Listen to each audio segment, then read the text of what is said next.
Our journey begins on the island of Corsica, in the Mediterranean Sea, where Napoleon Bonaparte first saw the light of day in 1769.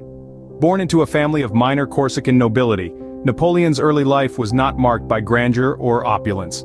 His parents, Carlo and Letizia, were part of the modest aristocracy, and they were far from wealthy. However, they understood the value of education and were determined to provide their children with the best opportunities possible. At the tender age of 9, Napoleon was sent to mainland France to attend the prestigious military academy in Brienne-le-Château. This was a significant turning point in his life. Suddenly, the young Corsican boy found himself immersed in the culture and learning of continental France, a world away from his island home.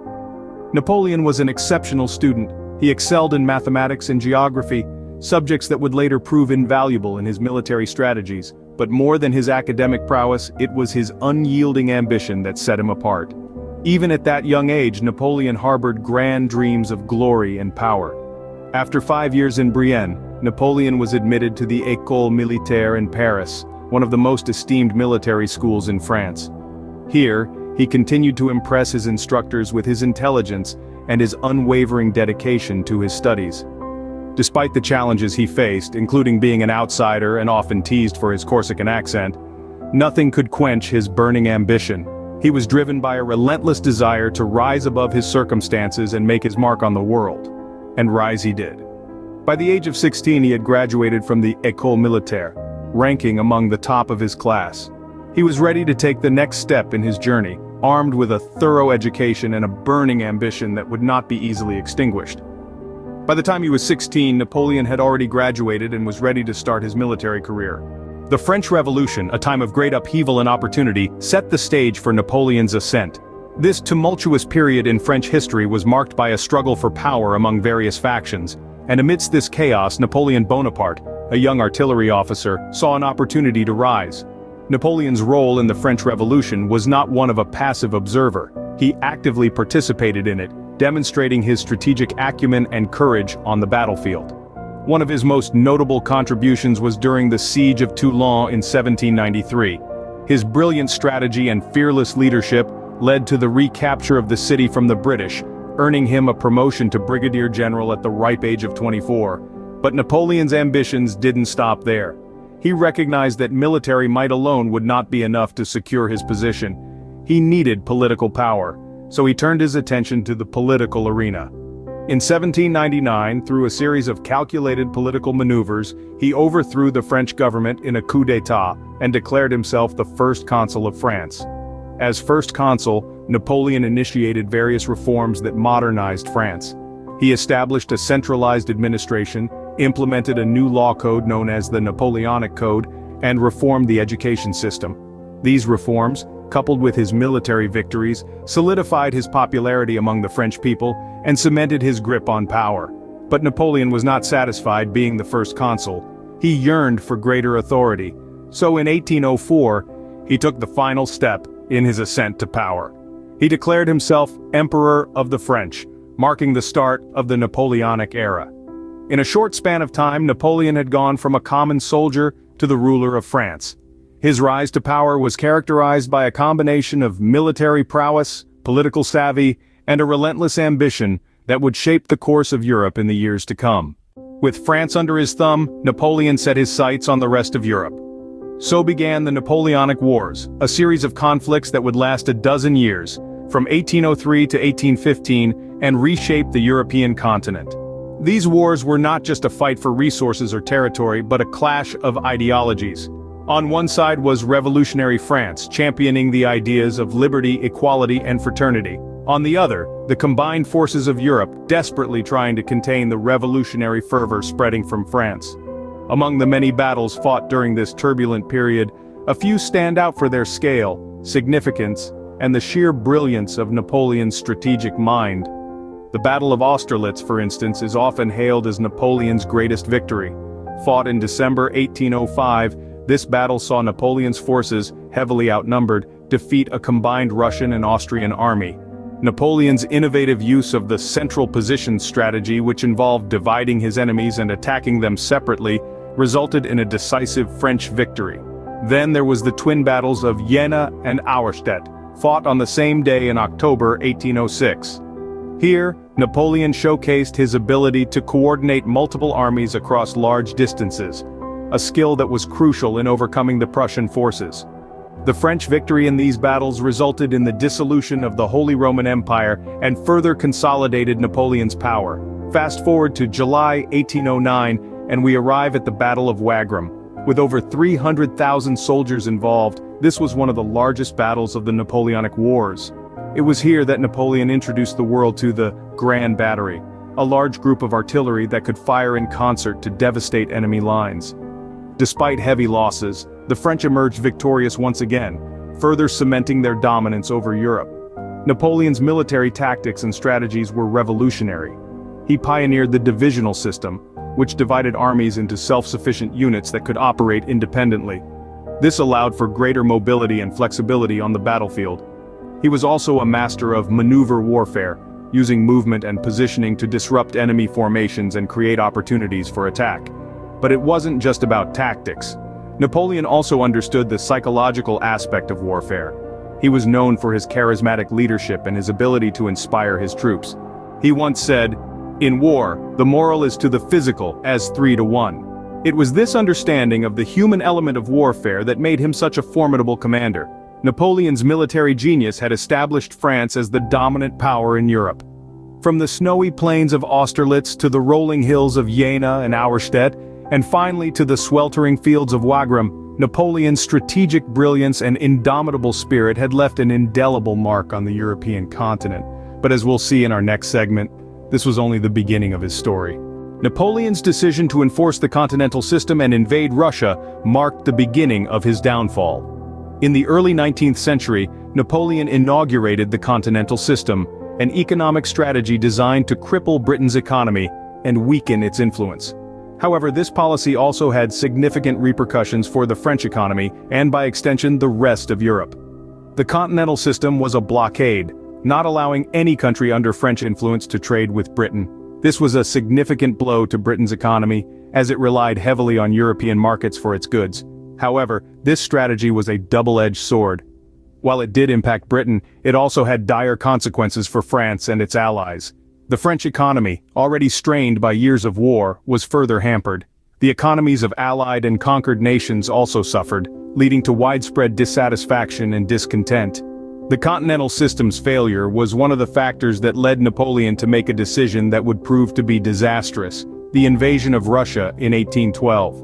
Russia, initially a part of the continental system, had begun trading with Britain again, much to the chagrin of Napoleon. He saw this as a betrayal and decided to invade Russia to enforce compliance. The Russian campaign was a catastrophe from the start. Napoleon's Grand Army, over 500,000 strong, marched into Russia, anticipating a swift victory. But the Russians had their own strategy, a scorched earth policy, leaving nothing for the invading French forces to live off. As the French army advanced, they found villages deserted and crops burned.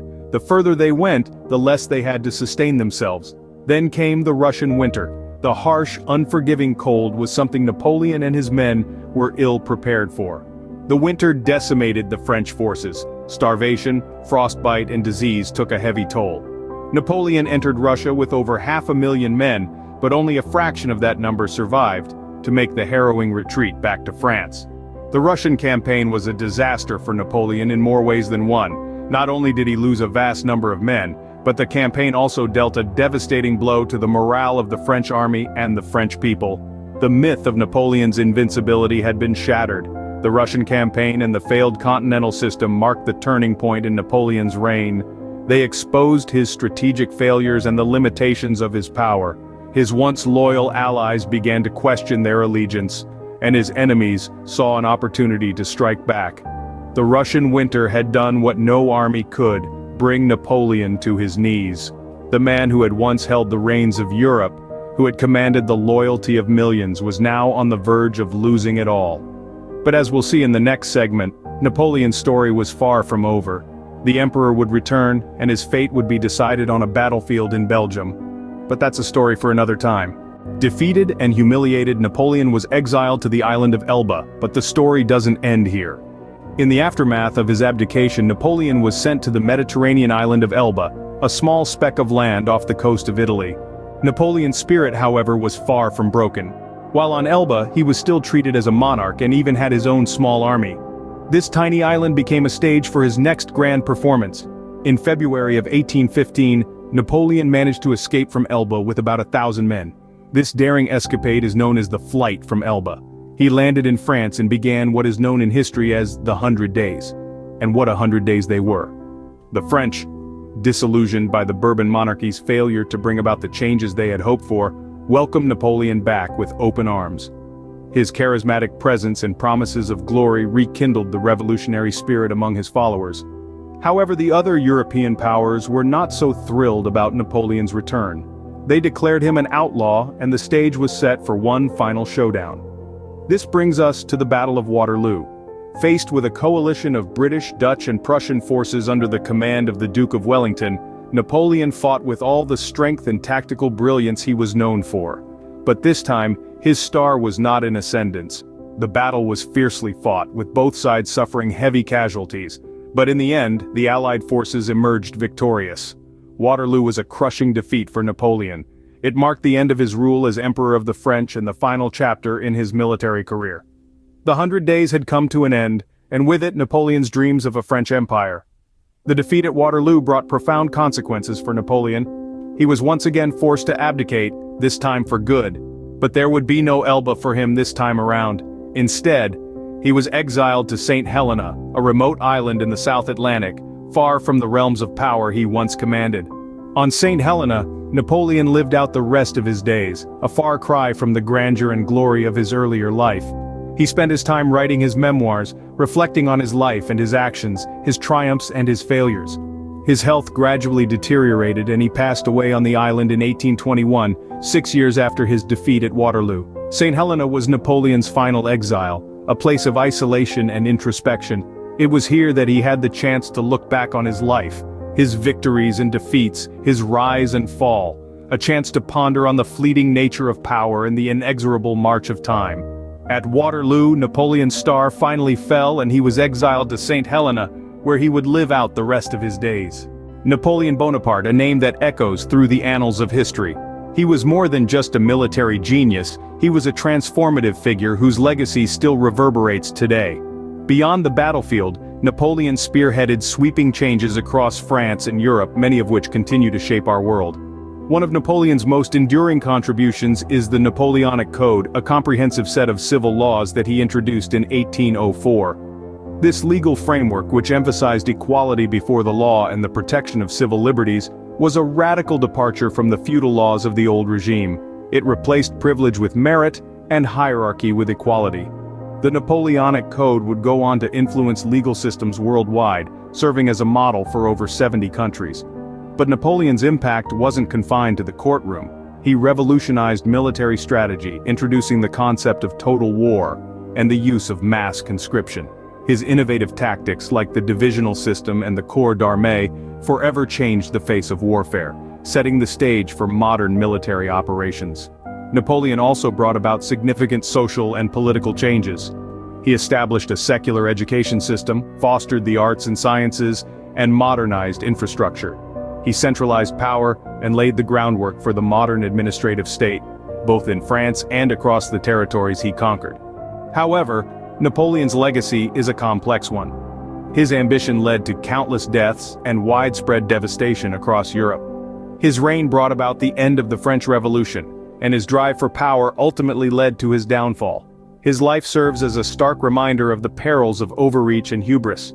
Yet, despite his mistakes and missteps, Napoleon's influence remains undeniable. His reforms and military strategies continue to shape our world, and his life story serves as a testament to the power of ambition, intelligence, and strategic genius. Napoleon Bonaparte, a man of humble origins who rose to rule an empire, forever changed the course of history. His life, his legacy, and his impact continue to captivate us centuries later.